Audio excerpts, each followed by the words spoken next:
What's going on, YouTube? This is your host, Mr. Micro Mike, and tonight we are doing the round table, and it is going to be a good one for you guys this evening. Without further ado, let me just get straight into these intros. First is the man who once shot down a German fighter plane with his finger by yelling "bang."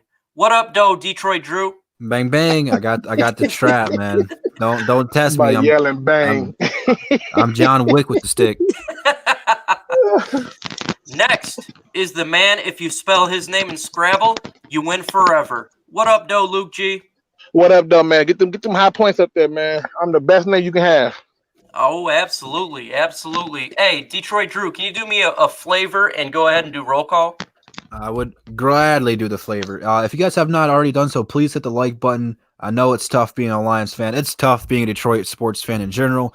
So show us some love and hit that like button to show us that you're not hopping anywhere. But speaking of not hopping anywhere, let's see who we got in here today. We got Mr. I. We got Fishing. Michael Mike's in the chat. Hi, Michael Mike. How you doing, man? Hey. We got Kyle Webb. We got Dim Sum. The General View. Go subscribe to the General View if you guys have not done so already. We got Abdul. How's it going, Abdul? We got George. Adam. How's it going, Adam? Detroit Rage. That's a cool name. I like that name. Dolo Dynamite. That looks like we got everybody in there so far. So, like I said, if you guys have not done so already, please hit that like button and show some love for the One Pride family. Absolutely. And before I get into the show, I want to make a quick announcement and just say, if you known that I had a troll that came after my family, and I decided to contact other YouTubers when it comes to the Detroit Lions, and one being the Gridiron Blitz, as well as Troxel Sports, and other YouTubers, and we're coming together in unity to say no to this garbage. If you got to come after people, you come after us personally. Don't come after the family, because this is Detroit Lions. We are one pride or don't ride. There's a lot more to life than just sports, and this is just a sports show. This is not coming after people's family show. So we're all in this bad boy together, and we are one unit, and we're not going to allow that stuff, man. So that's just not the way we work. And I appreciate them making the video and standing side by side with everyone together as one, and not being some crazy stuff going on. So without getting into that, again, man, I thank you, and let's get into this. Let's get into the show, man. And so initially right now, and I'm going to throw this to you, Luke G, the Detroit Lions place linebacker Tavai on IR. Why do you think they did this with 1 week left, and what does this mean to you? Well, what this means is they literally took the good old time to somehow add on the ante for ticket holders. They literally just wanted ticket holders to know, hey, we got this many people on IR. We got 16 people on IR. But had the people on IR, you put on IR for no reason. Hamstring, IR. Hangnail, IR. Cross-eyed, IR. It's unnecessary for the stuff that they're doing. And now they're with one game left, IR. Why? Just let them sit out the game. No need to go on IR. But guess what it does? It helps make the ticket holders and feel better about the fact that their team didn't do well, because guess what? They did not have any players to fill in for all the injuries that they had. It's a ploy. It's politics at best. See, I'm a little different. I think he really got injured, and it's just one of those deals where hopefully it's not a long-term injury, because I heard it's fairly bad. And hopefully it's not long. And they put him on IR just to get up another roster spot, someone young, maybe, who shows out and does well. And hopefully it's not for the cause that you think. I'm just assuming that it was just a bad injury. And because from the reports I heard, it was pretty bad. And I'm hoping it's not something that affects us for next year. And hopefully, it's something he can deal with. And when training camp starts back up, he's good to go. Detroit Drew, what do you think about this? Tavai getting put on IR with 1 week left.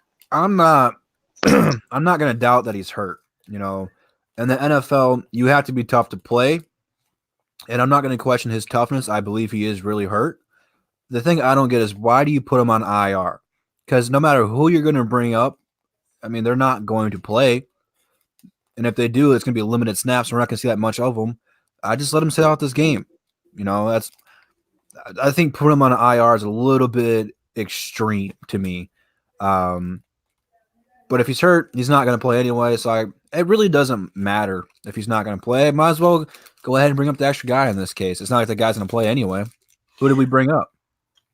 I'm not going to lie, man. I was kind of hoping that the DSA would put me on IR after this season because my brain is hurt.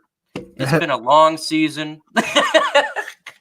And just the way it is, man, with all the injuries, and it's frustrating to see our team crawl to the finish line right now. I'll tell you what we'll do, Mike. We'll give you a vacation. How's that sound?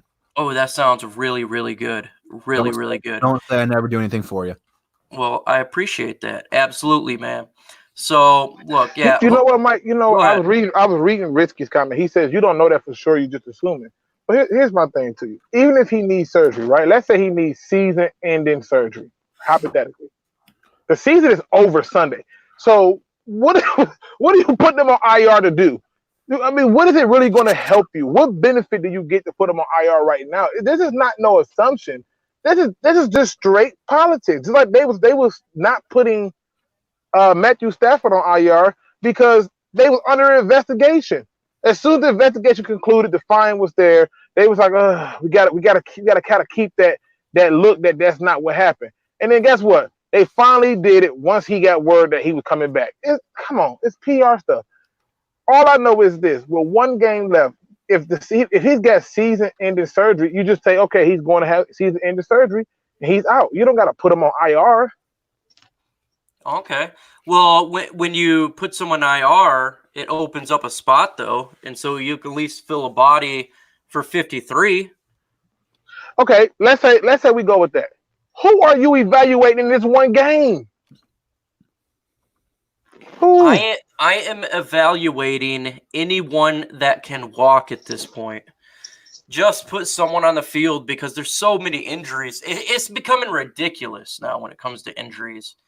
Everyone is injured on this team, it feels like. I mean, didn't Christian Jones go to IR? And then now Tavai, IR. This is just the linebacking core. You got Matthew Stafford, of course, on IR. Marvin Jones, IR. TJ Hawkinson on IR. It seems like everyone is getting put on IR. And yep, because I'm telling you, listen, if anybody read the letter the Ford sent out to the season ticket holders, the first excuse that they gave was injuries. And then they go with saying that we were in every game leading. That's not coincident. We're going to stay course. And stop. Okay? It's one game left. You didn't need IR at this point. You just didn't. Okay. So I mean, we were below 500 with Matthew Stafford still playing. That's what I'm saying. I don't understand this whole IR. Listen, go and look. You know what? I'm going to do some research. I'm going to look to see what's the most players that's been placed on IR since the induction of IR ever. I bet you we probably broke that. I bet you we did. You know, if I seen this one coming, you guys know I like to do shot games. I would have took a shot for every player we put on IR. that would not be a good idea, Drew. Hey, most of my ideas are not good ideas, but they're ideas nonetheless. That's true. That's Facts. true. I just want you to be breathing. And I think if you took that many shots, I don't know if you'd be breathing at the end of it. You know, they call Detroit the Motor Sydney. I got the motor liver. Oh, good. You're going to need a motor liver after all those shots, man.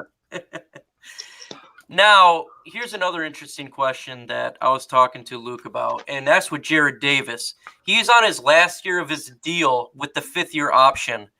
Luke, should we believe and pick up his fifth-year option and believe in Jared Davis?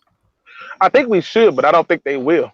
I don't. I think they're gonna let him walk, and I think it's a shame. I really think they should pick him up, put him at outside linebacker, and let him play weak side linebacker. But then we still have a problem because at best he's a weak side linebacker in a 3-4. Although he has shown that he has the ability to rush and blitz, they're not going to utilize that. I think if what all the Patricia sympathizers say is true, he's going to be another one of the people that's purged from this team.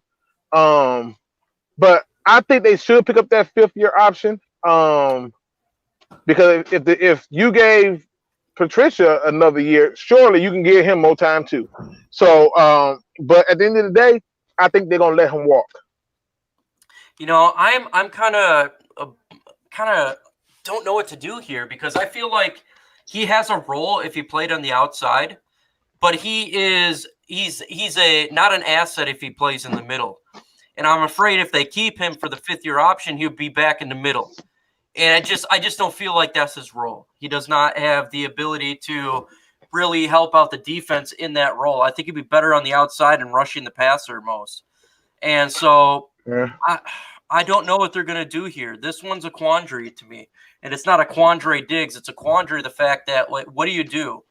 I think they're going to keep him just because there's going to be more turnover. And I think that if you got rid of him, that's even more turnover that you don't need. You don't want it. If you have too much turnover, it can really affect a team. And just be getting players just to get players, it will affect. You want to have some continuity at some point, and I feel that they're going to keep him there for the continuity aspect, and hopefully they move him to the outside. What do you say, Drew? First, I seen someone in the comments say, can you say alcohol poisoning? In Flint, we can't drink the water, so we have nothing else to drink. So that's terrible, man. It's sad but true, man. But seriously, I don't know. I'm kind of on the fence with Davis because I think he's a solid player, but he's not going to be a guy who is going to lead this team or take over and dominate the game, which that's really what you're looking for from that linebacker position. You don't have to be a great linebacker to be effective. If you can pick up what the offense is doing, call out signals, and really be a leader and put your teammates in the best position, I mean, that's kind of like a quarterback position of the defense. So you either have to be super smart or super talented. He's got the talent, but he just doesn't have the brains, for my opinion. I'm okay with whatever the Lions decide to do. If you want to pick up his 5th-year option, guess what? Then that year, he has to ball out if he wants to come back. I got no problem with him getting one more shot. I mean, what do we have to lose at this point? Really? Yeah, not. I agree. Yeah, I agree with that statement. I don't think I wouldn't be mad either way if they decided not to pick it up. It's not, to me, he's underperformed, ridiculously underperformed. And again, he was put in the middle. If they keep him, I'd want him on the outside. But if they decided not to pick it up, I'm not going to cry over it. That's for sure. I'm not going to cry over spilled milk. And considering this linebacking core underperformed, how do you think this linebacking core is going to look next year? Especially if we don't pick up his option. Are we going to have to pick up more players in free agency or in the draft? What do you think, Luke G, to reform this linebacking core to something better, because it really underperformed this year, and not just because of the defensive line, because they sucked? I think the linebacker core ain't gonna make a difference if you don't have people in front that opens up gaps for them. So if you don't have a body up front that can open the gap up for them, then guess what? We're already in a bad position because we have nobody to give them open lanes to run through. Excuse me. Excuse me. I mean, go and look at Ray Lewis film when he didn't have a Sam Adams or a Halonoti Nagata in front of him, and watch how they was just getting to him at every chance that they could, blocking him and stuff. And so what ends up happening is you have to be able to look at it and understand that these teams are literally going to be put in a position to try to put a linebacker core together in front of a defensive line that's not taking up gaps. I believe once they do that, we'll be okay. But I expect to see some changes. And, there are some people that, like I said, I've been saying for about 2 months now that they're going to take a linebacker or a DB in the first. I stand by that, and I got more evidence to prove it. Okay, so Christian Jones, do you want him back on the team? No. No. Here's my thing. Christian Jones is like he's all right. Whatever. But overall, my problem with Christian Jones is he's just if you're running a 3-4, you need a dog on the 3-4. We don't have dogs on the 3-4. That's why when the Bears went to a 3-4, they had a Khalil Mack. They added a Roquan Smith. They already had Leonard Floyd. So, and then you had Big Akeem Hicks and so forth and so on. We need dogs. And if we don't have those Luke, dogs, it's not going to work. What does Chicago do, though? They blitz. They do. And that's the other part of it. You know, you got dogs, you take the leash off. You know, and we don't have that. And to me, Christian Jones is one of those guys that I would love to just see us move on from. But it don't matter. He's on the league minimum. So no matter what he do under a league minimum, he's still gone anyway too. The thing that's sad is I think our linebackers are good if we use them the right way. And I'm not saying they're Pro Bowlers or game changers or anything like that, but as a collective unit, if we use them the right way, like I miss Devon Kennard. I mean, like compared to what he did last season and this season, it's completely different. You know, I think Jared Davis would have been better if he got blitzed more. I think Tavai would have been better if he blitzed more. We're just not using our guys the right way. So before you say you want to move on from somebody or bring somebody back or let them go, you really have to take a good hard look at what we're doing defensively and just realizing like we're not putting these guys in the best position. You know, if you give up on young players, no matter what sport it is, it usually comes back to haunt you. I mean, look at what Van Noy's doing in New England. You really want to give them a young talent like Davis that they Van Noy is a totally different beast, though, Drew. He is a totally different beast. I'm gonna tell you why. When we took him, I screamed at the TV, "You're better play him at DN. You're better play him at," because he's a 4-3 DN at best. But in the 3-4, he's an outside linebacker. We got him and tried to make him an outside linebacker, and I'm like, you can't ask a guy who's used to rushing the passer to now drop in the coverage and play outside. No, it's not going to work like that. And in the 3-4, he suits that better. That's why he looks better. In the case of Christian Jones, I've seen him in the 3-4. I've seen him in the 4-3. He's been okay. Yeah, you know, that's it. But in the case of like that, if you telling me Jones is gone, and I got it, like to me, what's the difference between Christian Jones and Jalen Reeves-Maybin? What's the difference? I like Jalen Reeves-Maybin better. He's better at coverage. Christian Jones is terrible ass at coverage. You know, now I can't remember who it was. I think it was Scott McMillan who told me that Christian Jones had the best tackling percentage or the best non-missed tackles percentage on the Lions or something like that. And I'm like, okay. And when he told me that, they was like 13 games in. But I'm thinking to myself, I don't care if he has a low missed tackle. He's not getting the stats that I care about for him when they're using him. You can't put him in the game and say, hey, we're gonna send him to go get somebody. It's not working with him. That's why they put in other linebackers to do the rushing. Yeah, Christian Jones to me, he is this year's Nevin Lawson to me. I think I'm done with this guy. I've seen him too many times just get destroyed on the pass. I mean, not even close. And to me, yes, there's fault with the defensive line, but that guy's mind is just not good enough to play on my defense. And I want him gone. And, that goes to the fact of if we get rid of a Christian Jones, who do we replace him with? Do we go to the NFL draft? Do we go to free agency? I know Isaiah Simmons is talked about a lot. He's a safety, and he can be used as a linebacker. And you like that guy, Luke G. We're talking about him as well. How do you see, if we decided to draft this guy, how would we use him? Just like how you just said, safety, linebacker, in the box, out the box, outside. He's going to get it all. See, when you got a guy like that, I haven't seen that much versatility since Miles Jack. I thought Miles Jack had that same level of versatility as far as a defensive player goes. And Deion Buchanan was another one who had it. And when Deion Buchanan was playing under Bruce Arians, he showed that versatility. Where you thought to notice was as other people came in, he wasn't showing a lot of the same stuff because they changed the defense a few times, and he wasn't showing it. But he wasn't as big as Isaiah Simmons. Isaiah Simmons, I think, is like 6'4" or 6'5", something like that, like 230, 240. So I see them using him as like a straight like jack of all trades. One time you might look up and realize that he has safety. Next time you might look up and be like, oh God, he's blitzing. And then you might look up and say, is he at middle linebacker? he's going to be moving around a whole lot, and that's why I think that if they draft a guy like him, you'll get more of the versatility that they asked about. But again, this is me being very optimistic, based on who our head coach going to be.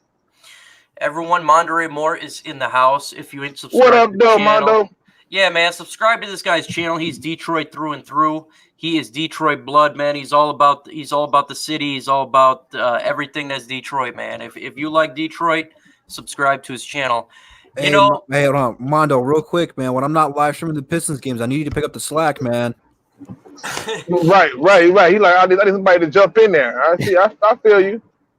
Now, I like Isaiah Simmons a lot. I think that we could definitely draft him. I think if we traded back, because I think we're going to be the 2 or the 3 spot. I think if we traded back a couple spots, we could get him, and he would be a great piece to our defense.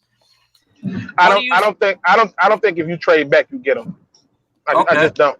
The reason I say that is because he has so much versatility that if you trade out, you gotta ask yourself. Right now we're the 3rd pick. We're behind the Bengals, and we're behind the Washington Redskins.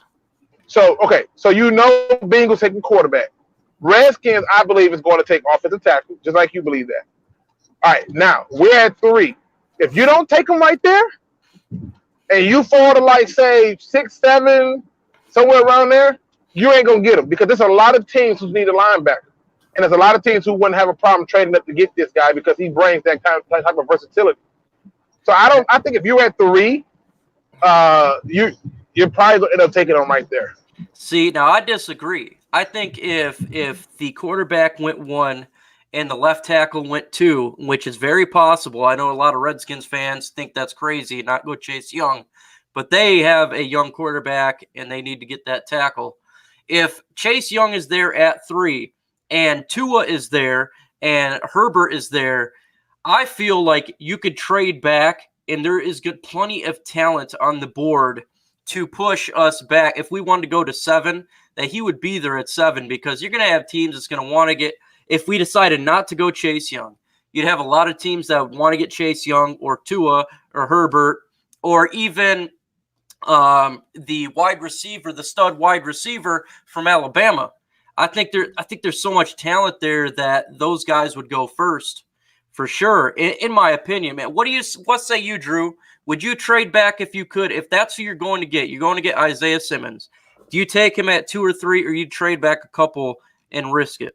If it's the guy on the Lions list, you draft him if he's available.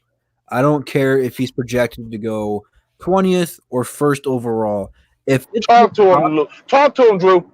If it's what Bob Quinn and Matt Patricia want as their guy, and he's there when you have the pick, whether it's Chase Young, rather it's blah, blah, blah from blah, blah, blah, whoever it may be, because we don't know who they're taking yet. We have no inside information. We don't have our sources. Whoever it is, if he's there when you're on the board, you take him. You don't hesitate. Now, I'm with you. If Chase Young is there, that's the guy I'm going for at 3. I literally would take Isaiah Simmons over Chase Young. See, I think we just need that playmaking defensive end, that pass rusher to get after the quarterback, and I feel he would do that. But also, you can get that out of him. I like Derek Brown as well. Derek Brown. Oh yeah, I forgot about him. But you can get that out of Isaiah Simmons, Mike. And you got to keep in mind, go to New England. When they brought in Dante Hightower, you saw that same stuff. Sometimes his hands in the dirt, he in a 2-point stance, he's in the inside. They love those type of versatile players. I think they would take Isaiah Simmons over Chase. I don't know, man. I don't think so. I think with this draft, I'm going to go, if I'm the Lions general manager, I am going to be very aggressive in free agency, and I'm going to be very aggressive in the NFL draft. If I have the 3rd pick and there is a guy I want who I think I could get at 6 or even at 7 or even a little bit later, I trade back, pick up another 1st-round pick, a late 1st-round pick, or a early 2nd-round pick to add to that. get that guy, that defensive end or that linebacker, or and the next pick go the other way around, the defensive end or the linebacker, and that third pick get a guard. I just feel we got to get pass rush. You know, Mike, I think an established organization and a team built to win would do that. But the pressure that Bob Quinn and Patricia have got now that we must be in win now mode, they can't really afford to trade back and build for the future. Talk to him, Drew. They have to do the player who's available right now. So this whole draft, I mean, we might be looking at this like, man, this guy's going to be a good player. Instead of drafting someone that we can go towards the future, like a quarterback, whatever it may be, they have to get the guy right now. They can't do anything else. Hey, it makes sense to me. I'm with you if you feel that he's going to get picked up next. Now at 3, I just feel it's a little high, and I feel you can get him at a 6 or a 7 if that's the guy you're going for. If you have multiple guys, you say, okay, I'll take a Derek Brown, Isaiah Simmons, or whoever falls there. One of those guys is going to be there. Just like last year when we had, it was T.J. Hawkinson or Josh Allen. One of those guys is going to be there, and either we get Josh Allen or T.J. Hawkinson. Whatever is the case, you're getting a really good player. Unfortunately, Josh Allen was taken before, and we got T.J. Hawkinson. I feel if we have that same situation this draft, I want to get another starter on this team. We have a lot of holes on defense. I just feel we have to get pass rush. I agree with that, Mike. I agree with that, but you also got to keep in mind too that we can't get caught up in the idea of the term sacks. You want to be able to bring in a talent who has impact. If that impact forces people to be, forces the quarterback to move into sacks, that's good. But they have to have some type of impact. I believe if they utilized T.J. Hawkinson more, he would have broke every rookie record as a tight end. But he wasn't used like that. And with us, I don't want to get caught up in the idea that you got to be focused on sacks and you got to get a pass rusher. Pass rush can come from anywhere. If you're blitzing, you can get pass rush that way. And it's some good DNs coming out that still give you versatility. So, plus, it's some people that's going to hit the free agent market that I'm sure that the Lions are going to be interested in. Now, Princess Bree says, what about trading for Jeff Okudah? Now, when it comes to Okudah, the reason I think the Lions don't go Okudah is because he's a cornerback, and cornerbacks, it takes a little bit of time to adjust. And Bob Quinn was told by Matt Patricia and Bob Quinn were told to make the playoffs or be a playoff contender. And I think he's going to be a great cornerback in this league. I just think it's going to be hard for him to be an impact player day one. Would I be mad if they picked him? No, because I'm thinking about the future of the franchise, not just next year. But I just think that's not the route they're going to go. What do you guys say, man, when it comes to Jeff Okudah? Drew? I don't know much about him. I'm not a huge college guy, so I don't know too much about the prospects. So I'll pass it to you, Luke. Yeah, I think that the learning curve is too high. And if you bring him in, even when you go through the first year of Patrick Peterson, you saw some flashes of Patrick Peterson, but guess what? He got cooked a few times. He got played a few times. Darius Slade looked like I thought he was done for. I was like, golly, this dude can't seem to cover a blanket. He can't take a blanket and cover poop. It was rough. So to me, I don't think that they would do it. Now, if they traded down and they did get him, that just tells me that we got a fourth year of this head coaching staff. And so you just gonna have to deal with this mediocrity, because that's what that would tell me. I don't see them taking a corner, let alone at 3. And if they trade down, how far are you trading down that you think he's gonna still slide to you?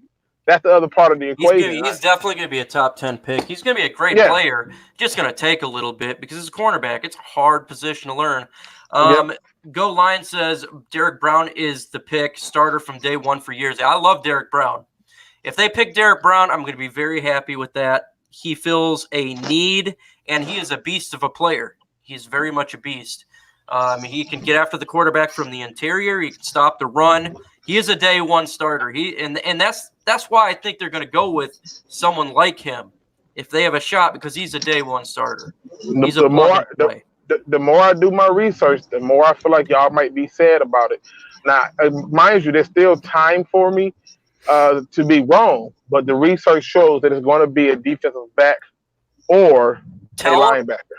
Tell me what you told me earlier today. I'm gonna say that. I'm gonna say that for a different show. Oh, come on, man! I'm gonna save that for a different show. Yes, I'm saving that for a different show because I'm telling you, I have been paying attention, just like I paid attention for the T.J. Hockenson pick, and I said, no, we taking T.J. Hockenson, deal with it, and it's a good idea. I'm telling you, if you think it's Derek Brown, you're going to be upset. Okay. You're going to be upset. I want the guys in the trenches, and that is the guy that makes me happy. A 5-year plan. Look, I've said it before, and I'll say it again. You draft the players not just for this year, but in my opinion, when you draft players, you're doing it for 5 years down the road. I think that's very important. Do not just pick players just for 1 year. That F's up your franchise for years to come. I'm not about that. But they're playing for job security, though. They're not. I know, that's what I'm saying. It sucks about it, man, because we have a prime opportunity here to get this thing right, and I think we're just going to screw it up because there's so much pressure to win right now that we're not going to draft the right guy. We might draft the guy right now who's going to be good and all this stuff. I just got a feeling we're just going to pass on that guy who would have changed this franchise for the better because they're being rushed. Yes, and that's my fear. I think that's all our fears. I'm always the guy. Just if you think Okudah is going to be one of those cornerbacks that's going to be an island guy for years to come, then you take him, even if it takes a year or two, like Darius Slay did. I'm perfectly fine with that. I'm okay with that slow build, but I know they're not. And because they're in the win now mode. Now, Jeff Terry says trade back, get a linebacker and a guard. I would love that as well. I think a linebacker is a need for sure. If they got Isaiah Simmons, you're not going to hear me complain at all. I'm not going to complain because he's a safety / linebacker. He could be utilized in a defense. I'm not going to say this defense very well. A guard, if you get, I'd say in the second round, if they could get a really great guard to open the hole up, I would be perfectly fine with that. I think the ugly guys are the most important guys on a team. I play wide receiver, the diva position, and I know that it's very important to have the guys in the middle because they're the ones that you win games. And I had a conversation with a guy. They said when Matthew Stafford went down, the whole team failed because of the backup quarterback position. You got to get a veteran quarterback. You got to get a veteran quarterback. And my suggestion was, no, you have to have an offensive and defensive line that is dominant. So it doesn't matter who's your quarterback. You can still run the ball and stop the run. That's how you win. If you have a dominant offensive line, you can win with a backup quarterback. And I think it's very important to build the trenches up on the offense and defense. When it comes to this backup quarterback position, I'm okay with a Jeff Driscoll. We don't need to spend big money. We need to spend money on that offense and defensive line. What say you, Drew? I mean, absolutely. I mean, we lost 2 quarterbacks this year to injuries. When you put that much money into one player, you have to give him weapons. He's got the receiving core. He's got the tight ends, whether we use them the right way or not. The run game, it needs to get established, and the one way you do it is building up the offensive line. But sometimes the best offense is a good defense. We just did not have a game plan defensively. You have to it's really simple. Like you always say, it's one in the trenches. When you have a good O-line and a good D-line, you're going to be in almost every single game that you play. And I don't think we're that far off. Just a couple guys on both ends, and we're good to go. But you have to put money into it to win. You pay the offensive linemen who come in here and compete, and then when they get old, you can either trade them away. For example, when someone gets to right around the TJ Lang age where he can still play, but he's hurt all the time, you can move him on for a third-round pick. You get something back in return from him. Whatever it may be, I don't know what the trade market would be for offensive linemen, but there are teams desperate enough to get some trades done for him. build these guys up, spend the money in free agency, don't be cheap, and let's get some good players on both offense and defense. It's about time, man. Dominic, it's because I started my college paying attention to players about a month and a half ago when the Lions season went down. I really started. I drove into the draft a lot earlier than I usually do. And I knew, this season was over about 2 months ago. And I was like, you know what? I'm going to start diving into it now. I started scouting as soon as the draft was over. The first draft was over. I started scouting immediately. Like, oh, let me go do this. Yeah. So, but give me 1 second. I just put up. I got to pick up the kids, and then I'll be back in a few. Okay, absolutely. So, yeah, look, I feel that, look, when you get offensive linemen and defensive linemen, it's not the most sexy picks in the world. Everyone wants to get the flashy wide receiver or, the flashy players that make the big-time plays like tight ends or cornerbacks. But to me, you win games by running the football and stopping the run, protecting the quarterback. That's a fundamental. The big, ugly guys in the middle win you games. If you look at the Dallas when they were dominant, their offensive line was the best in the league, and they were just throttling people with the run game and protecting the quarterback. That's how you win. That's how you keep everything going. If you look our run when we went to the playoffs, we had one hell of a defensive line with Ndamukong Suh when Nick Fairley was healthy and Ezekiel Ansah. We were getting after the quarterback, and I just feel we got to get back to that blue collar, the black and blue division type where you're just going at it. And I think it's the most important part to me when I think of a football team and how you build the team up, and then you complement it and get hard-nosed linebackers and safeties. And talking about college, with Clemson and Ohio State getting ready to face off Saturday, what players should the Lions staff be paying attention to, Detroit Drew? Ohio State versus Clemson. All of them. Because, majority of fans are going to be looking at the big names here. Probably Chase Young the most. But what you need to do here is watch the game very closely. Find the lesser-known players, people that you don't think are going to go in the first round, maybe the third or fourth, and try to find some diamonds in the rough. That's really what it boils down to me. Just watch everybody, see who sticks out, pay close attention, write your notes, keep the stats close by, and find out who you really like for yourself outside of the big names. Yeah, absolutely. I agree with you. Obviously, the big name is going to be Okudah, Chase Young. Those are the guys that everyone's paying attention to, but there's a lot of guys that maybe get drafted in the 5th, 6th, 7th round that could be part of your team. If you look at Kenny Galladay, what we did there with Hand, we got in the 4th round. These are the guys that's going to build your team for the future, and it's imperative that we get these guys. Now, luckily for us, it looks like we'll be the Matt Patricia coaching staff would be coaching in the Senior Bowl, and they're going to have an ample opportunity to see some of these guys.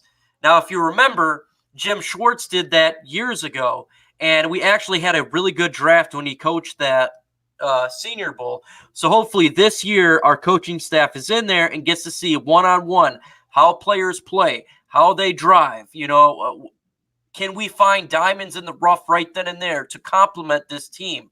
It's so important that this draft and this free agency is a win every single time. They got to hit on these picks.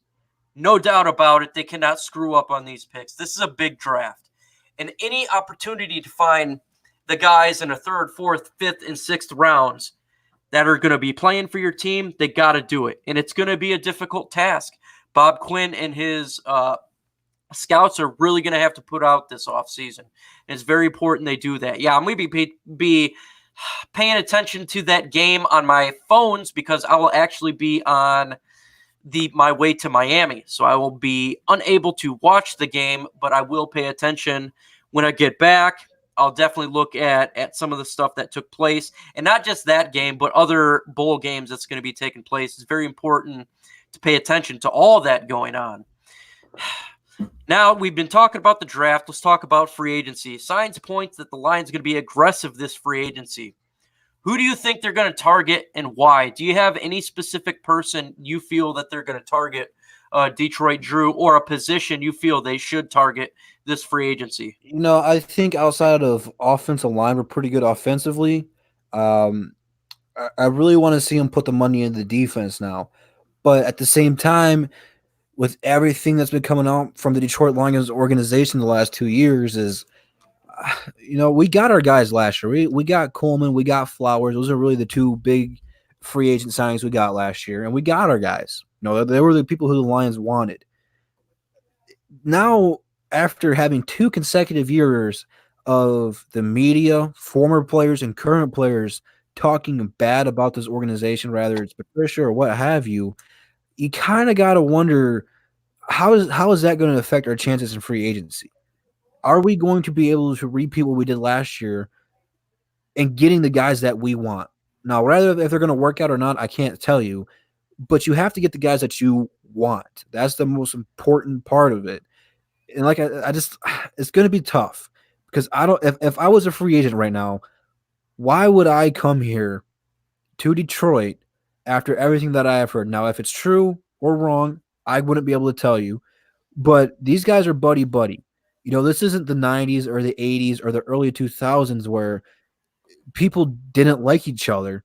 They're all best friends now in the league. There's a couple players who don't like each other, but for the most part, but not just the NFL, but all of sports are really friendly now. They talk to each other. So if I'm friends with Darius Slay and he's telling me everything that he has said, I'm going to believe him. And the only reason I would come to Detroit is if they pay me over my market value. Are we going to have to overspend for a certain talent? Probably. Yes. We haven't won anything the last 2 years. It's been a lot of negative things said. So if the Lions are going to be serious about dumping money in the defense, they're probably going to have to overpay for just okay players. So I don't really know how big of a free agency splash we're going to be, whether we're aggressive or not. I think we're going to be absolutely aggressive. And I think what's good about this free agency is we're going to see what they're going to attack. And I think in the draft, obviously, you're going to see them attack what we didn't attack because we got a lot of needs. I think when it comes to what the Lions need, I think it'd be a good idea. Again, Chris Harris, the cornerback from the Denver Broncos, I've said it 100 times. They tried to trade for him. I think he would be an ideal number 2. Now he's 31 years old. I think if we kept him with Slay 1-2 and then Coleman in the slot, that would be one hell of a trio of the cornerback position. It's not sure if Rashawn Melvin's going to come back or not. That's going to be a question mark. Obviously, you got to look at the players from the New England Patriots that's free agents, but I'm going aggressive again when it comes to the defensive end position or the linebacker in a sense, like Chris Jones from Kansas City. He's 27 years old, 3-4 defensive end. You got Ngoku, 4-3 defensive end from Jacksonville, 25. I want to get a lot of big boys, the defensive end or defensive tackle with Gerald McCoy. And of course, if we can get a guard as well, if we can just get a stud guard, that would be fantastic. You got Brandon Sharif from Washington. He's 28. If we could pick these guys up and complement to our team, I think it would be a huge. Then it would free up options to get an Isaiah Simmons in the NFL draft, to get more of a dual threat player that we can really build upon. Put him by Tavai, put him by Tracy Walker. I think that would be fantastic. Are you back, Luke? I am back. I'm back. I take it you're talking about free agency? Yes, sir.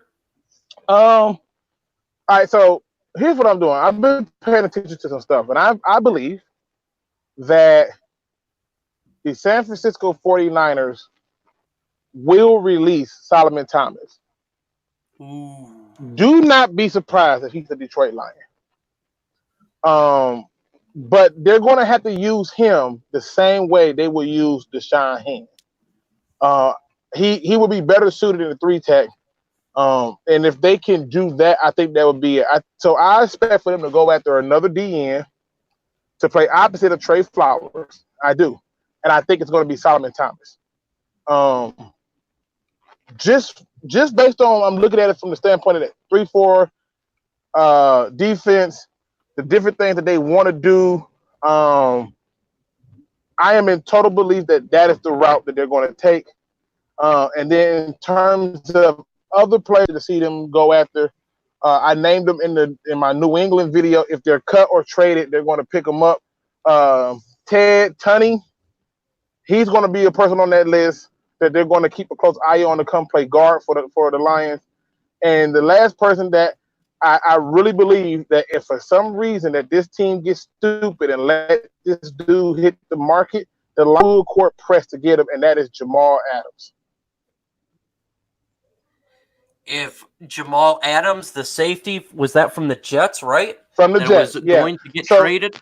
Yeah, so the Jets, the fact that they were trying to trade him, the Jets were, and they're going to have to work out a deal, and he was not happy about the fact that they tried to trade him without talking to him, and they tried to call themselves smoothing it over. I got a feeling that he's like, okay, since y'all tried to trade me, now I'm going to make sure that y'all pay me. That way y'all can't trade me. And I think that price tag going to get real high. And if they try to franchise tag it, because they do have a chance to pick up his fifth-year option, I think he will hold out on that fifth-year option, and thus he's back on that trade block. But if they cut him, the Lions will make a full court press because they want a dominating safety out there. Luke, if they cut him, 31 other teams are going to go after him too because he's a fantastic safety. We got 50 mil, though. What's that? We're going to have 50 or more mil, so. Okay, yeah. Well, look, if they cut him, they damn well better go after him because he is a great safety. You put him and Tracy Walker together and you say, Quandre Diggs who? I think man, that would be sick as can be. I don't know if they would do that. Jets want a first rounder for Jamal Adams. Yeah, I don't want to give up our first round pick.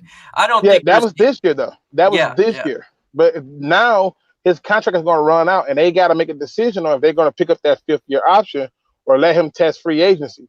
If they let him test free agency, they could be bidding against themselves. And I'm just telling you, based on the needs and some of the little interviews I've been paying attention to, they're going to make a full court press for a safety. The two key positions the Lions are going to look at are linebacker and DB. And they want somebody with versatility. Jamal Adams brings that versatility, just like some other people in this draft. So you want to be able to pay attention to those formulas. The Detroit Lions first-round pick has consistently been Big Ten or SEC. Say it with me. Big Ten, SEC. That's what it's been under Bob Quinn. Now, Luke, that's what you want to pay attention to. With that first pick, what would you do if they take an offensive player? Who's the offensive player? Is it an offensive tackle? Is it a linebacker? Tackle, guard, running back, wide receiver, quarterback. Then I'm upset because to me, at this point, you have to be able to say, okay, how does that help come in and help get us over the hump? You could take the offensive tackle, you could, but as we saw with the Cincinnati Bengals, who lost their tackle for the season, and Johan Williams, and we look at the other tackle who came out who was rookies, they still had the struggle life going on as well. And I don't see in my opinion, I don't see a tackle who's equated to a Joe Thomas or a Quentin Nelson coming out right now. I see some people who can show signs of it, but to do it consistently, I don't see that. I don't see it at all. So Drew, what say you, man? They go offense. What is your feelings on that? I mean, I wouldn't be happy with it, but you have to get the guy. If it's the best player available, you take him. I don't care who it is. Don't care if it's a quarterback, tackle, guard, water boy, a head coach. Don't care who's available there on the board. If he's the best player for this team, for Bob Quinn and Matt Patricia, you take him. I don't care. So if John Cena is available at 3, you take him. If it's John Cena, The Rock, Stone Cold, Undertaker, I don't care. Look, here's the deal. If they go offensive player, there's only one position. Well, tackle would be a little bit. I would be not happy about it. Let's just put it this way. I want to throw my head against the wall. But if they took a quarterback, I would not be upset about that. And I'm going to tell you the reason why. Matthew Stafford broke his back twice. Last year and this year. We need to have – if you're in a position where you're a top 3 pick and you feel like there's a guy that's going to be a franchise guy, you pick him. Obviously, I don't think they're going to do that because they want to win now, but I would not be upset about that. If they took a wide receiver, I'll be pissed.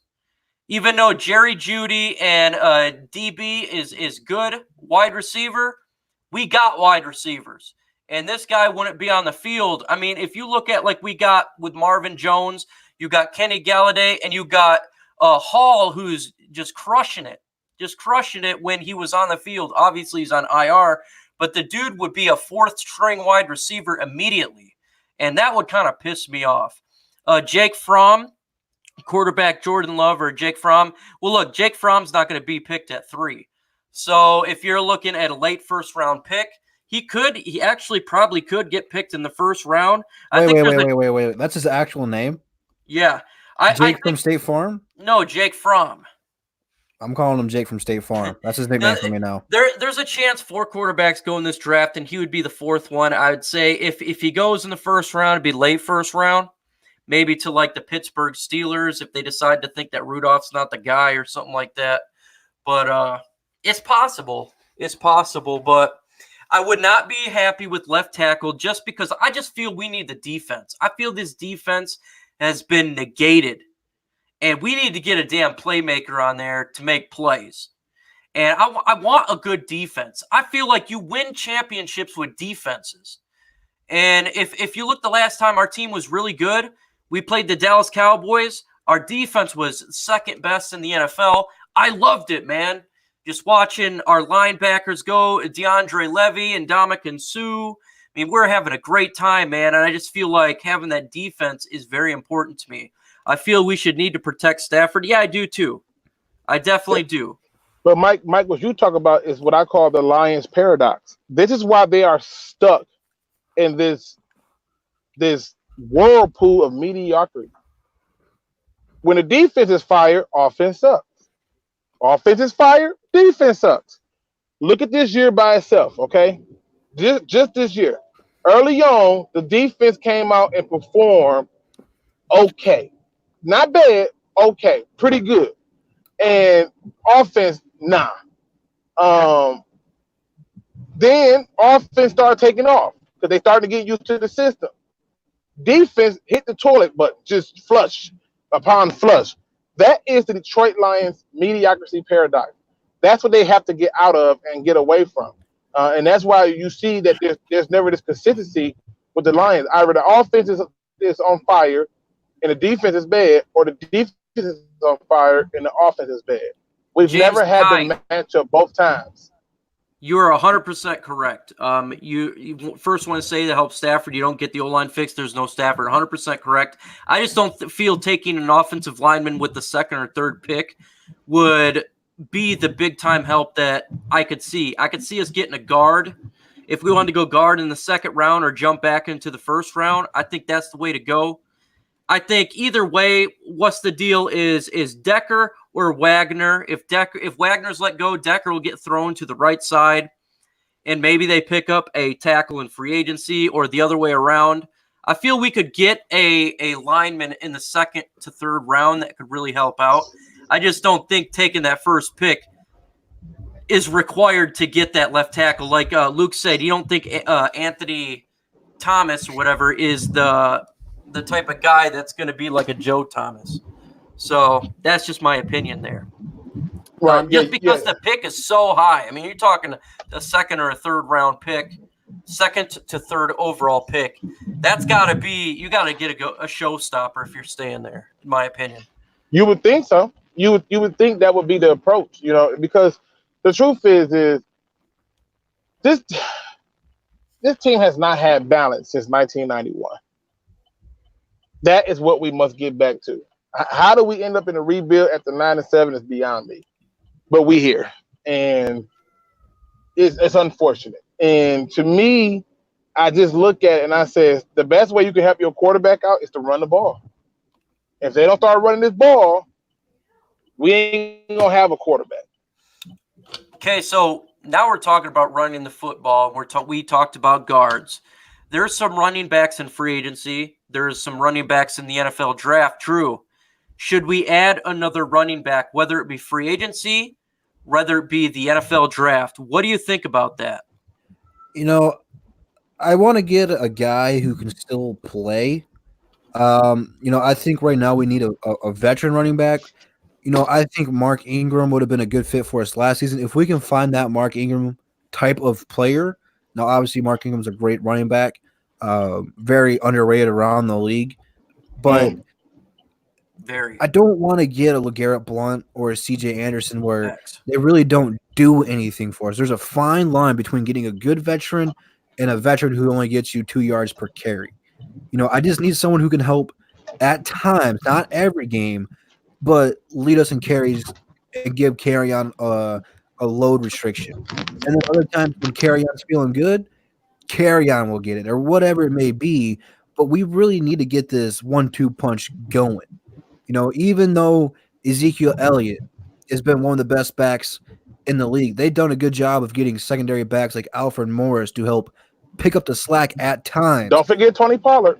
Exactly. They do a good job of finding guys to fit. Now, that being said, Dallas has one of the best offensive lines for running the football just throughout the history of the NFL. They always find a way to get their offensive line fantastic, and that's a huge part of it. But they have talented running backs. It goes hand in hand. So in order to get this guy, like we said earlier, you got to put money in the offensive line. I have no problem if we put most of our money into the offensive line and then go ahead and get a solid running back in free agency. I really don't want to draft one because I want to see Ty progress. And the last couple running backs like Bo we've picked up, I want to see them progress, see what they can do for us. But again, like I said, if the running back on the board, he's the best player available in the second or third round, go for it. Now, Buffed Up says Melvin Gordon is waiting on us. Yes, let him keep waiting. He is a free agency. He is going to be entering free agency, and there is a couple of good running backs that are going to be in free agency. My guy I like is Derrick Henry. You obviously got Melvin Gordon out there. Those are the two big names when it comes to the running back position. Obviously, you got the NFL draft. Luke, do we need another running back? What do? Do we go to free agency, pick up one of those guys or a lesser name, or we draft one? I think we need another running back, but I think you should draft him. You need somebody who's going to come in here with the idea that this can be their team, they're hungry, and this is what they want. I don't think going to free agency will do it. You take Derrick Henry, he's a one-trick pony. He's a power back, nothing else, nothing more. I want somebody with a little bit more versatility than that, if it's me. Now, TA from Noble Sports, he says Kareem Hunt all day. I like Kareem Hunt as well. I think he would be a quality individual to put him behind this offensive line.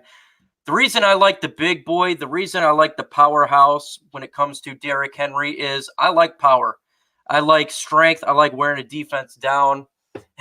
Derrick Henry, Bo Scarborough, those two, man, they'd be wearing defenses down quick with those power. Combining them, I'm not sure about Kerryon Johnson, what his future is going to be. I think we could draft one. I think if we draft a running back, I would like to see it maybe past the 4th round. I don't want to see one in the 1st round. I think I'll throw my head through a wall if I see one in the 1st round. In the 2nd round, we've done so many of that. I feel like we should just build up the trenches. Same with the 3rd round. And you want to hit on them. And we talk about hitting on draft picks. We're talking about teams that did well when it comes to other draft picks. In 2019, when you look back at players that we did not take, what are players that you wish we would have took that Bob Quinn got in the 2019 draft that we missed on? For me, the more I look at it, the more I wish we got Khalil Hodge. Because guess what? We're still trying to find dominant inside linebackers. And he would have been a perfect inside linebacker for us. I hate that we didn't get him. I hate that we didn't get Devin Ozigbo because he has power and he has speed. We didn't get that guy. I wish that they would have been more active in going after those two guys, even going after the Lewis. Just bring somebody who you can look at and say, okay, this is what we need to get things done. And I hate that we didn't grab neither one of those two. Okay, good. Some not known names, not in the first round. What say you, Detroit Drew? What are guys that you wish we would have got that we did not pick up?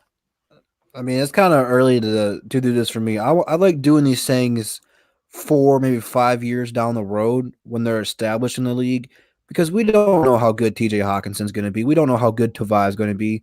These two players can end up being the best two players in the draft. Not likely, but you never know what can happen through the next 4 to 5 years. It's way too early to do any of that. I like to let these things marinate over time, and like a fine wine, they get better with age. You can discuss it more then. It's too early for me personally to name any player over any of these two players that we drafted in the first 2 rounds at least. Now keep in mind though, Drew. Keep in mind, there were 7 rounds of draft pick that they took.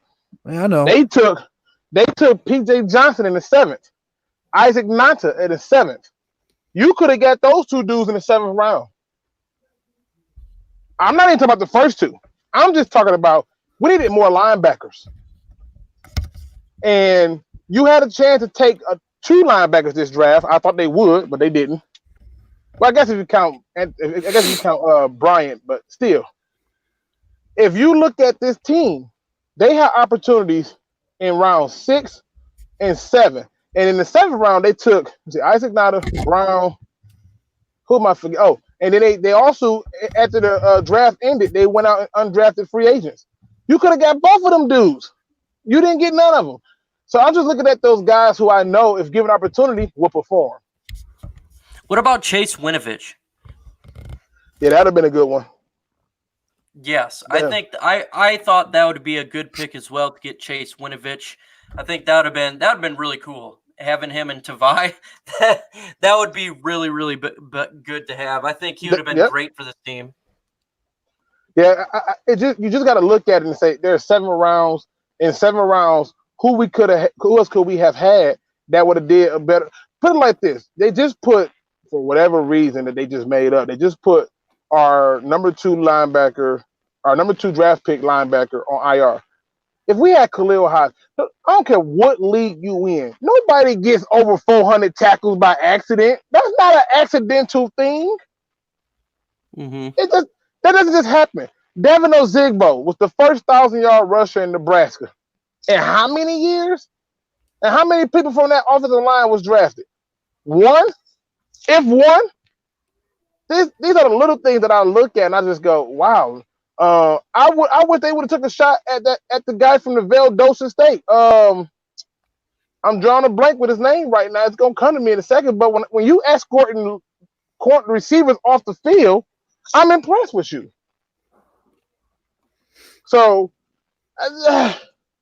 now you look back on it and it's like you got to take another linebacker.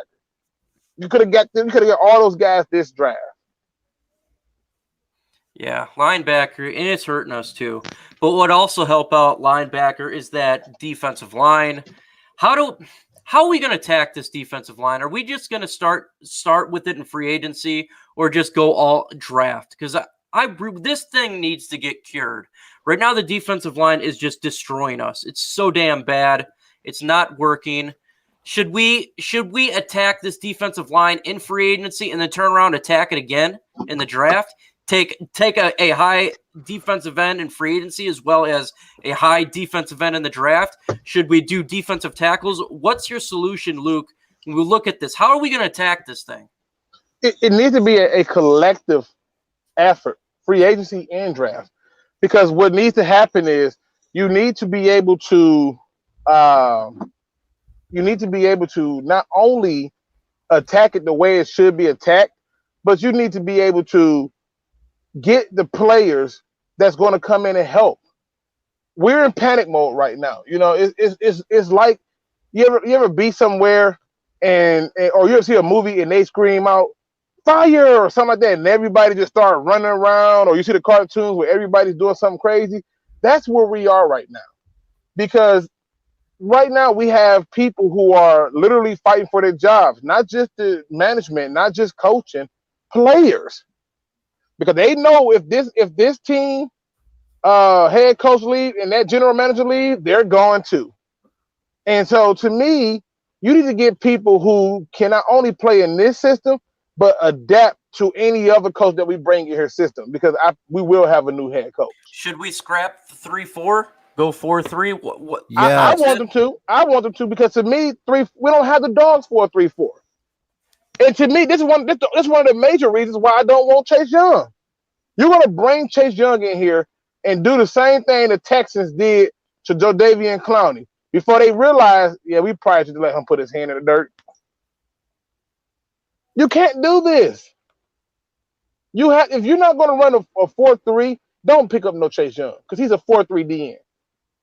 And in a 3-4, he's going to be a stand-up rusher, and I don't think he has that ability to be rushing from a 2-point stand to get to the quarterback.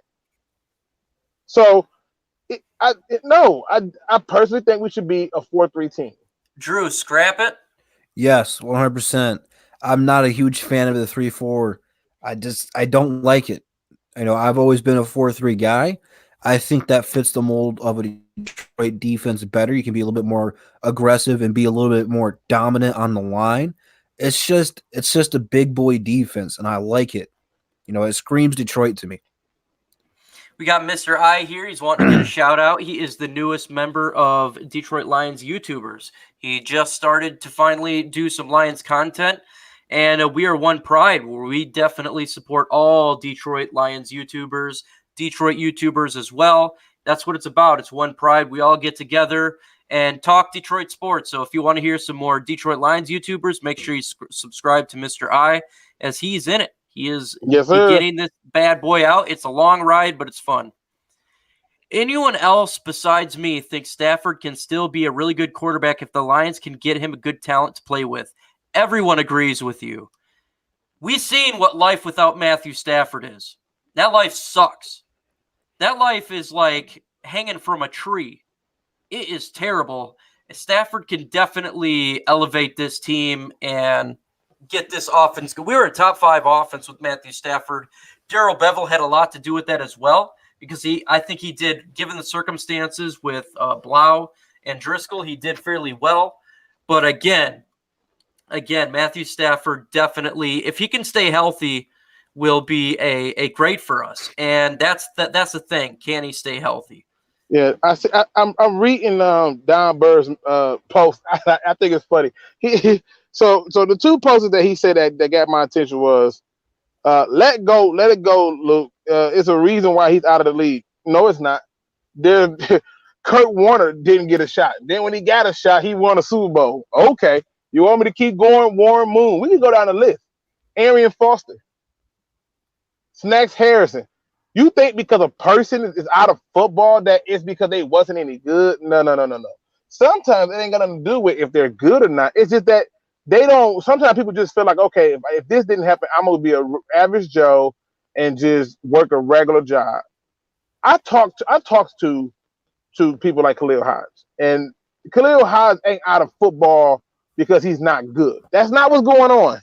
That's not what's happening. Okay. And in terms of saying that, he says, no, Luke, you get talent if Chase is there, even for the next coach. But you already see what coaches do. They purge teams. Our current head coach came in and purged the 9-17. That 9-7 coach who came in, he purged that team before that. That's what coaches do. Every year, the majority of the rosters get turned over when a new coach come in. So you bring this guy in to do what? Now, Don Burr has a great comment, and I 100% agree with him. He says, I believe Stafford's really good, but it's time to groom the next guy. I'm with you 100%. I agree with that, Don. Just because his back broke twice. I mean, that's a huge concern. And, yeah, the perfect time to get a young quarterback is now to groom him, not throw him in the fire like Matthew Stafford did, but have him learn under Matthew Stafford. That's why if they got a quarterback with that first pick, even though they're not going to do that, I would not be upset about it. I truly wouldn't. This could be the next Aaron Rodgers, Brett Favre duo. Yeah. You see a lot where the rookie quarterback sits 1 year. I don't think it's going to depend on how healthy Stafford is, because we even seen Bane broke Batman's back, but Batman came back. We got to see if Stafford's going to be a Batman and come back after this. We don't know. Back injuries are super, super serious. They take an extremely long time to heal. Do not rush Matthew Stafford back at all. But if he can come back, you might see this rookie QB, if we take him, sit for 2 or 3 years before he gets his opportunity, which I'm perfectly A-okay with. Yeah, I am too. And I'm all about the future. Real quick. I'm sorry about that. Jeffrey Cameron said, I remember you said you didn't want Devin White. He would be in the Pro Bowl. When did I say I don't want Devin White? Wait a minute. Let me be clear. Did I not say the following statement? Anybody on this panel can correct. Was my following statement not that what's the difference between Devin White and Jared Davis? I said they both missed tackles. I said and I even showed it in the video. Like, I didn't make this stuff up. I showed it via film. Then I turned around and I said, if my options were to take the tight end or take Devin White, I want the tight end because we have not had a legitimate tight end threat. Is that not what I said? Honestly, I forget. Listen. It's even more interesting. I even said that if we took Devin White, fine, but the Lions are taking the tight end, and I said I personally would take the tight end over Devin White. I never said I didn't want Devin White. I said, listen, Devin White is going to miss tackles. I can get Khalil Hodge later to the tight end in the first. The best thing about YouTube is it's all recorded. Go back and listen to it. You might find something different. Don Burr says, what up, though? Eric's a Lions fan. Make sure you subscribe to him as well. He is a Lions YouTuber, and welcome to the chat. Luke, Detroit is not and doesn't have time to pick guys like Hodge, win now mode, not give guy chances. Don, I'm not saying that, Don. The question was, who are players? Looking back at the 2019 draft, who are players that you wish the Lions would have taken? If you telling me I could have Khalil Hodge over Anthony Bryant, I'm happy. Bryant played what, 1 game, 2 games?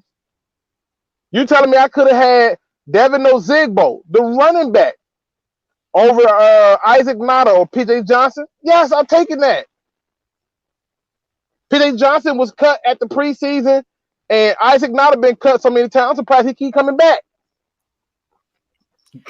Ghost Gunner says he doesn't want a quarterback in the top 3 unless they fall in the first round or out near the end of the first round. And that could happen. We've seen crazier stuff happen. Just whatever happens like that, it definitely could occur. I just feel if a good quarterback slips, I think a team like the Steelers would try to snatch him up just because of their quarterback situation.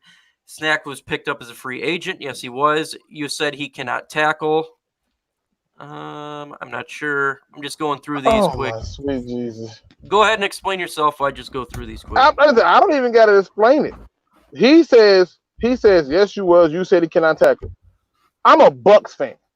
I'm not just a Lions fan. You couldn't have a better place for this one. I'm a Bucks fan. Go and ask Bucks fans, do it drive them nuts at how many tackles he's missing right now? He still misses tackle, especially when you blitz him. And I never said he couldn't tackle. I said he tackles too high, which is why he has problems. He's going to have to learn to get his pass down. That's what I said. But go back and listen. This is what I love when people try to come and say, oh, you said no. Go back and pick a video and go back. I literally got a video directly on Devin White, and I talk about his pad levels being too high and him tackling high. That's why he has problems. It's because he has poor mechanics in his tackling. You're just making this stuff up at this point. Marcus Will says, I wish Detroit would have gotten Minka Fitzpatrick during the season. Man, he was a stud. What a great pick for the Steelers there.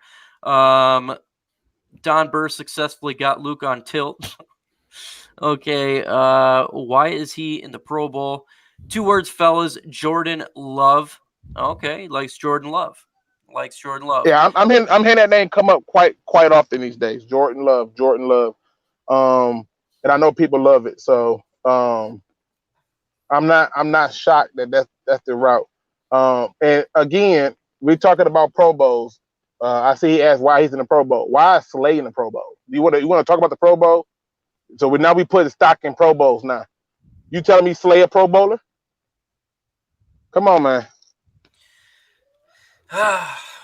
One pride forever Detroit. Here we are. Absolutely, Jay Yes, White. sir.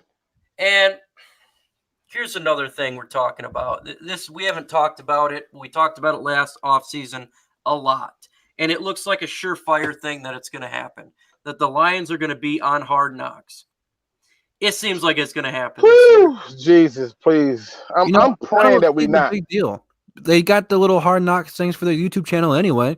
They do the same thing. It's just going to be on a much larger scale. I don't want no parts of it. Like, look at all the teams who've been on that damn show. Look at the Raiders. What's the Raiders' record?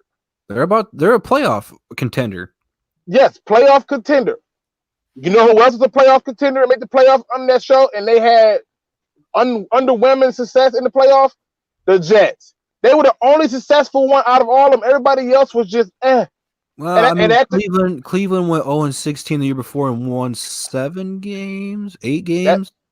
Yeah, but that's like once you go 0-16, it's nothing but up from there. I mean, true. I mean, we only won 3 games this year. It's gonna be kind of hard to do worse than that next. Oh God, I said it. I'm sorry. I'll just shut up. Continue, Luke. Always get worse. Before I make it worse. It can always get worse. Hey, I was with you. I never thought, but yes, I want no parts of Hard Knocks. I'm going to be praying for it. You know what? If you don't want a part of Hard Knocks, Patricia and Quinn, make the freaking playoffs. But the Bengals did worse than us. They got to have a better story, right? Maybe. The Giants suck too. Like, it's going to be us, but God, I don't want no parts of it. You know what? Last year, I definitely wanted no parts of it. I'm not going to lie. I do this year. With all the crap that's been taking place when it talked about how this thing is run by Coach Patricia and Bob Quinn, I want to see if this shit's real or not. Is it really dysfunctional? Is it really that bad? Yeah, but they're not going to show you that, Mike.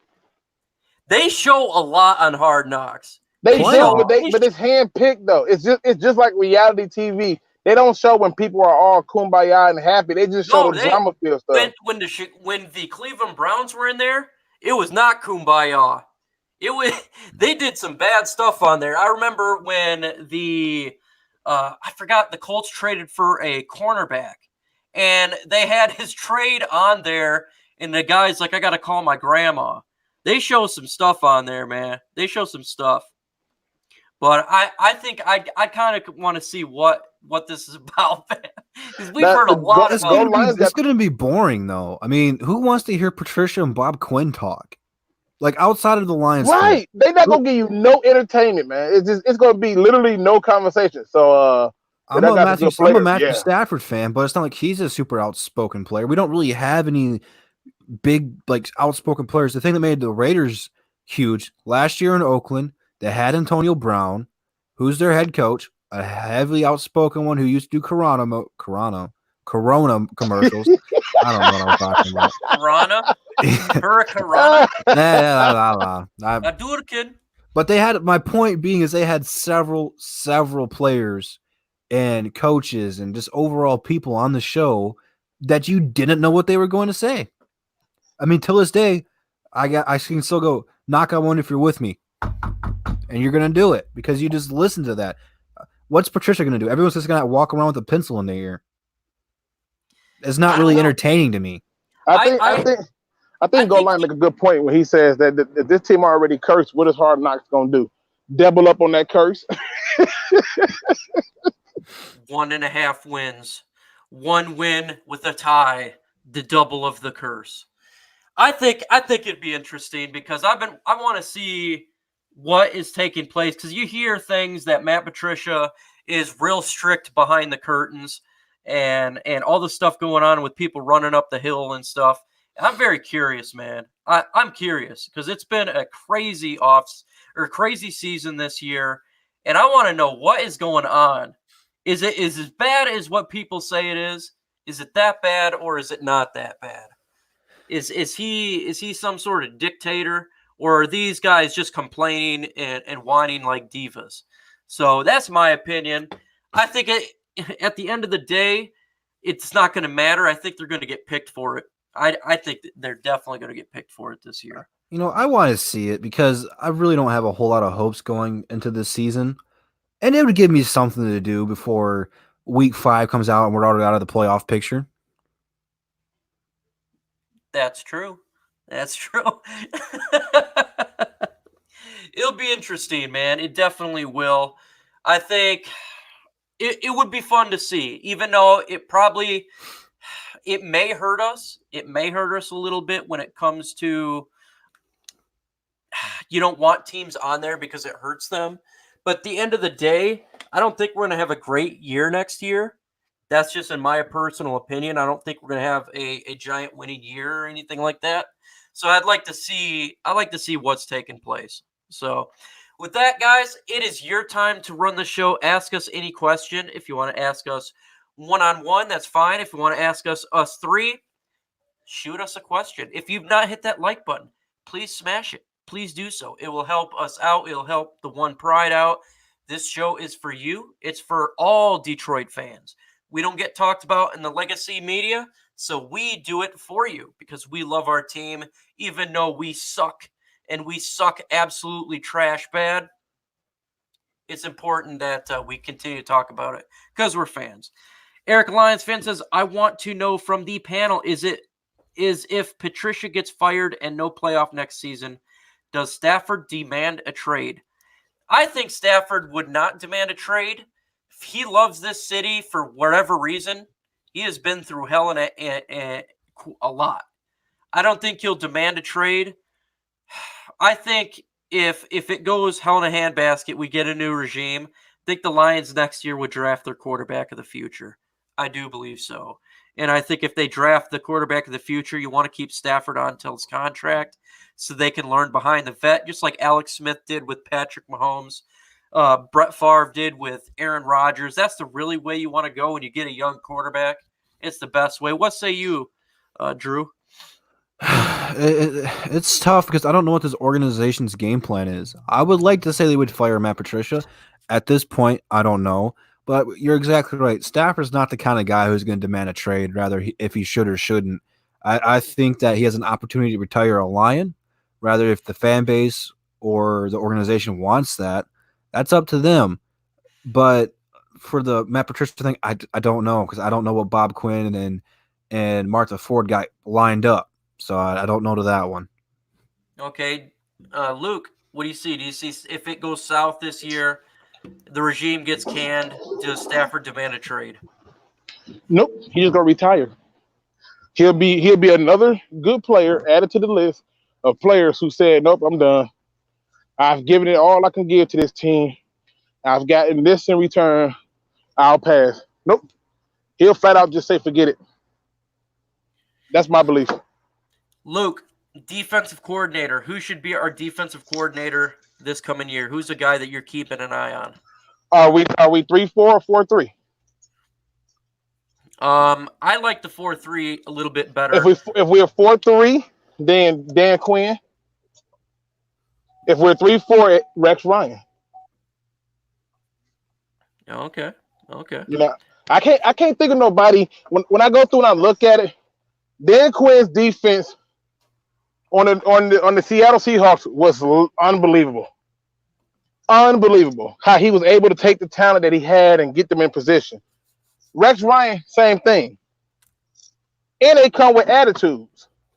So whoever we bring in at defensive coordinator should have enough moxie to threaten the current head coach job. And if they don't have that, then they shouldn't be our defensive coordinator.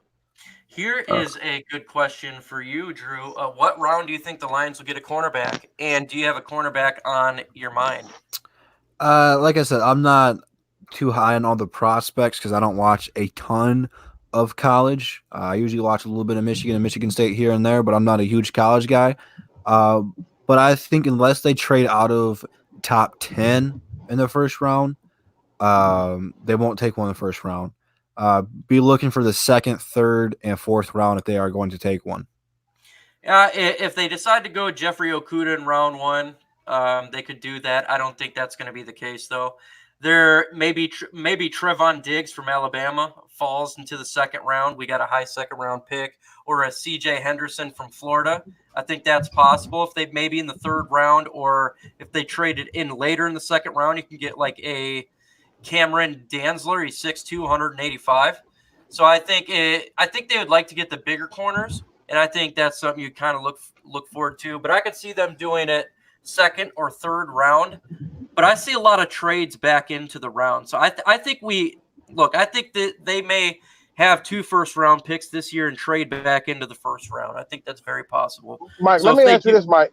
Ain't Diggs, Quandre Diggs' little brother or cousin or something like that? Yes, I think so. Yeah, he's not coming to Detroit. It's a wrap. He done probably called him up, bruh. Listen, if the Lions pick you, demand a trade immediately. He's not coming here. You gonna trade my brother or my cousin, then pick me up? Nah, don't see that happening. Brian Smith. I mean, says, I have seen the Pistons do that. They traded Marcus Morris, and they signed Markieff this year. So I mean, it's possible. But that's basketball, though. It's different. I know, Those contracts is guaranteed. What they did to listen, Diggs was dirty. I know, but I'm just saying. I'm it's just not saying, impossible. like, think about it, Drew. If they giving you a deal right now, like we need somebody to come out here, all we need you to do is tackle people. Guaranteed money. You're taking that deal right now. So look, I know what you did to my brother was dirty, but this is guaranteed money. We ain't guaranteeing you nothing in the NFL. And you want me to come out here and lay on the line after that? Nah. All right, fair point. Brian Smith says, who will play more games in 2020, Mike Daniels or Matt Stafford? Matt Stafford. Yeah, it's gonna be Stafford, man. I don't want Mike Daniels on this team. Yeah, and Mike Daniels is probably done at this year because he can't stay healthy. And the sad part is that Mike Daniels didn't need to rush back. He into the later weeks and been there, but they somehow felt the need to try to get him into the lineup sooner than he needed to. And I'm like, if you got the real depth, you don't need to force him into the lineup that quick. He's supposed to be a rotational guy to come in and give some breathers to some players, and they did the opposite. So you guys already know what's going to happen with Daniels. He's going to go to Seattle, get healthy, and be a baller again. Yep. Yep. Hands down. Wash and repeat. Nicholas Aaron just dropped me a $2 super chat. Truly appreciate it, sir. Appreciate it. It will definitely go back into the channel. I am raising money right now with these super chats, and I'm going to buy more setup when I cash out. And right now, I got a good amount of money saved up due to these super chats, so I truly, truly appreciate it. Let's see here. Let me find some more. Trading down will be a coward move. They need studs. Brian Smith. Should they trade down, Luke? I put it like this: if it's not a king's ransom, I agree with him. But if they can do something like how the Rams ended up with 2 firsts, 2 seconds, yeah, you got to get rid of that pick. That's 4 opportunities. If you give up a first in this year's draft, a second in this year's draft, and maybe like a 4th or 5th, you got to take it. Hands down. Yeah, I'm with. I want a king's ransom if I'm trading back. If not, I want the stud. We need a playmaker. I want a guy that teams fear. We have not had that since Ndamukong Suh. I want a fearsome defensive player that's going to put the fear of God in quarterbacks. Because I'm tired of not having that. So if we don't get a king's ransom, I miss Suh. Yeah, I miss the fierceness, man. If we ain't getting a king's ransom, I will send them a middle finger because you ain't getting anything else. Yep. I need a king's ransom. Think about this. A team moved from 2 to 1 and gave up all that. The Rams went from 2 to 1 and gave up all of that. That's one of the reasons why Jeff Fisher is fired. So I want a king's ransom. Risky says, if we trade back into the top 10, holy crap, we can get Andrew Thomas, Jeff Okodu, Nope. Derek Brown, Isaiah Simmons, Nope. Jerry Jeudy, or Grant Delpit. I don't think you'll be able to get Andrew Thomas because I believe that he's probably going to the Redskins at 2. And Derek Brown, he may slide, but Isaiah Simmons, nope. That versatility, every team wants that. I don't think he slides. Okuda, yes, you can definitely probably pick him up if you hit down to the top 10. But yeah, those other guys, I think teams have a need at those spots, especially the Redskins, who was going to let Trent Williams walk. So when they let him walk, we got to pay attention to if they pick up another stud tackle in free agency. And if they don't, then Andrew Thomas is probably going to be their tackle. Don says, I love the podcast. Keep it going, fellas. Truly appreciate it. Hey, man, appreciate you. It's awesome, man. This is the reason we do it, is you guys are having fun. Now, Risky is throwing out a lot of NFL draft stuff. We're going to have to get you on here one of these days again, Risky. I know, Risky. You got to get a hold of Luke G, and I'm sure he'll set it up as I'm going to be off next week. I think Risky got my phone number, man. He could call me. So, he got my actual phone number. So, because he spit on those draft he can always hit me up. Absolutely, for sure. And yeah, man, if you want to join the show and you are a individual that just wants to talk football, always invited. Anyone out there, you just reach out to myself and or Luke G. Preferably Luke G, because he checks his social media a lot more than I do, because this guy has got fingers that just don't stop moving. So if you want to do that, it would be very nice, because I'm going to be gone next week, and I'm sure it'll be nice to have other people on there to fill my spot in. So Luke G, even if you are from the opposition, we treat you all with respect. So even if you are not a Lions fan, definitely hit me up and we get you on. Let's talk football. We cannot speak on the behalf of J-Mo. Okay, let me take that back. Okay, J-Mo is a different beast, but he still gives you some respect. Just don't come on say nothing crazy like Lions suck. He gonna give you that work. Rage MK is a Packers fan. He has been on before and has talked sports and even checked off on a few people who's like, why he on here? You not. I mean, hey, facts is what the facts are. So we've had people on before, and it's not been an issue. This is a really great question from Brian Smith. Who needs to step up on defense? Can Flowers be that leader? Detroit Drew. I don't know if Flowers needs to be that leader. It'd be certainly nice since he's won a Super Bowl. My guy that I want to step up, though, it's got to be Jared Davis for me. If you're going to re-sign him for a long-term deal after this fifth-year option, he really needs to show us something. Now, he doesn't need to be a Pro Bowl or anything like that, but he's got to be able to come out here and change the tempo of this defense, be able to read offensive audibles and stuff like that. We really need a linebacker to step up. That's what we're missing if we're going to be running this 3-4. So that's my answer, man. Yeah, it's next for me. You got paid. What happened? Where you been? you got your money and you ran. I almost feel like you robbed us. Where you at, bro? So yeah, it has to be snacks. You when you was playing for that check, you ball. You got paid, and I don't know where you went. You went AWOL. No, he got to step up. Mine would be the referees. They need to step up and get the hell out the way, because they're pissing me off with these bad calls. Ruining the game. Don says, I know you guys are Lions fans, but do you have a favorite to win the Super Bowl? You know who I'd like to win a Super Bowl, and even though he won one already, but I think the Drew Brees and New Orleans Saints should get a shot at that Super Bowl. I felt like they got screwed out on that no-call pass interference play that would have won them the game to the Super Bowl. I feel like they got ripped. I like Drew Brees. I think he's a really good guy. It'd be nice for him to get another one. Yeah, I can see that. I think my prediction is probably who I want is the Seattle Seahawks, because that's one of the teams I root for. But who do I think is going to get there? The New England Patriots and the Saints. Okay. You know, I think Drew Brees needs to get that ring. You know, he's got passing touchdowns, yards. He's got all the records. Just needs another ring to be put in that conversation. But I switched to the Baltimore bandwagon. I want to see Lamar Jackson and company win it.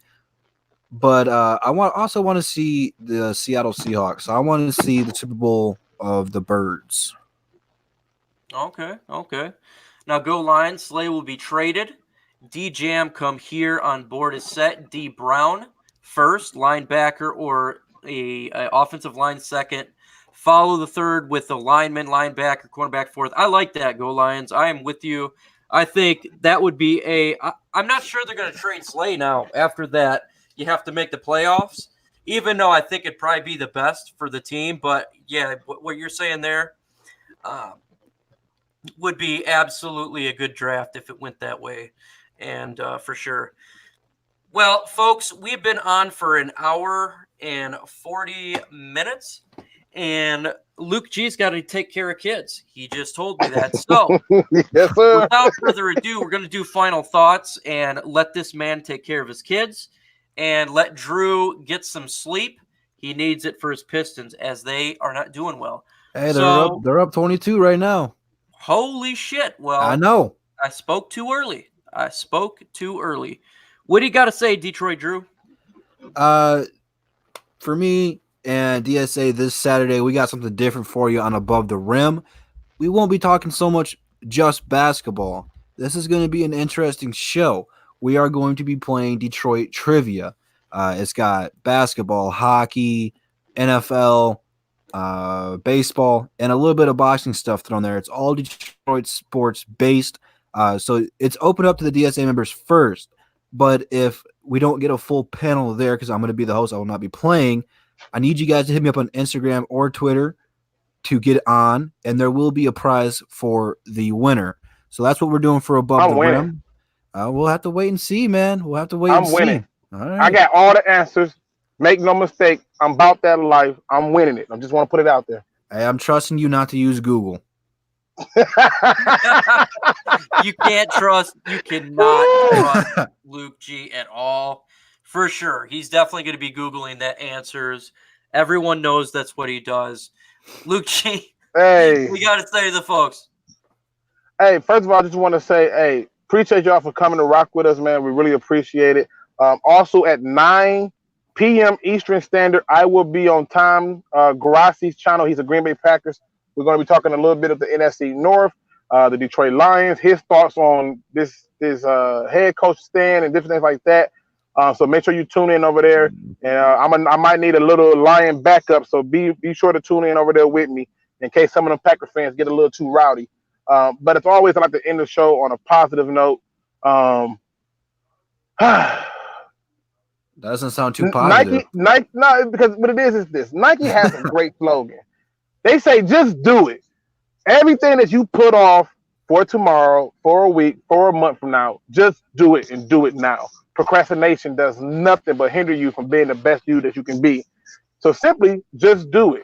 Just be you. Just go out and be the best that you can be. With that being said, ladies and gentlemen, please make sure you subscribe to all the members of the Detroit Sports Alliance. And don't be no chump. Please do your research. Folks, one more game and it's over. And we are completely in off-season mode. We just got to bear through one more lousy game and we'll find exactly where we stand. And then we can make better predictions going forward. And that's exciting. I can't wait to be in the off-season mode because this season's terrible. Also, man, when it comes to YouTube and YouTubers, we may go back and forth, may disagree. We may get angry with each other.